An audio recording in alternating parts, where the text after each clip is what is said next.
ఆలయాలు చరిత్రకు సజీవ సాక్ష్యాలు, మన వారసత్వ సంపదకు నిలయాలు. ఒక్కో శిల్పం వెనుక ఒక్కో కథ ఉంటుంది. అలాంటి చరిత్రను ఈ తరం వారికి అర్థమయ్యేలా చెప్పడమే కాకుండా ముందు తరాలకు తెలియజేసేందుకు విశాఖలోని ఓ ప్రైవేటు పాఠశాల విద్యార్థులు ముందడుగు వేశారు. సింహాచలం దేవస్థానంలోని శిల్పకళా సంపదను అచ్చుగుద్దినట్లు క్యాన్వాస్ మీదకు తీసుకొచ్చారు. ఈ ఆలయ చరిత్ర దేశవ్యాప్తంగా అందరికీ తెలిసేలా ప్రదర్శించనున్నారు. ఆలయాలపై ఉండే శిల్ప సంపద ఎంతో విజ్ఞానాన్ని పంచుతుంది. చరిత్రకు సజీవ సాక్ష్యాలుగా నిలిచే ఆ శిల్ప కళా వైభవం నాటి కళాకారుల నైపుణ్యాన్ని తరతరాలకు చాటి చెబుతాయి. ఇతిహాసాల్లోని ఘట్టాలను విపులంగా తెలుసుకునేందుకు ఈ శిల్పాలు ఎంతో ఉపకరిస్తాయి. విశాఖ సమీపంలోని సింహాచలం శ్రీ వరాహ లక్ష్మీ నరసింహస్వామి దేవాలయం అత్యంత పురాతనమైంది. ఇక్కడ ఉండే శిల్పాలు చూపరులను ఎంతో ఆకట్టుకుంటాయి.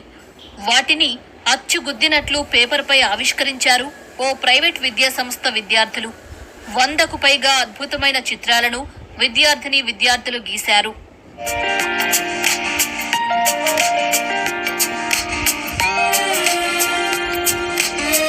ఈ చిత్రాలు గీయడం వల్ల మన చరిత్ర సంస్కృతిపై అవగాహన కలగడంతో పాటు నాటి కళాకారుల కష్టం తెలిసొచ్చిందని విద్యార్థులు తెలిపారు.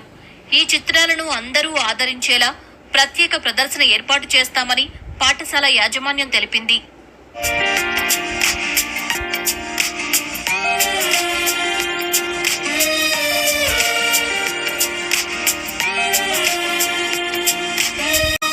వరాహ అవతారం స్కల్ప్చర్ పెయింటింగ్ చేశాను చార్కోల్ వాడి. ఆ స్కల్ప్చర్ నాకు చాలా నచ్చింది, సో నేను వేశాను. సింహాచలం టెంపుల్లో చాలా స్కల్ప్చర్స్ ఉన్నాయి.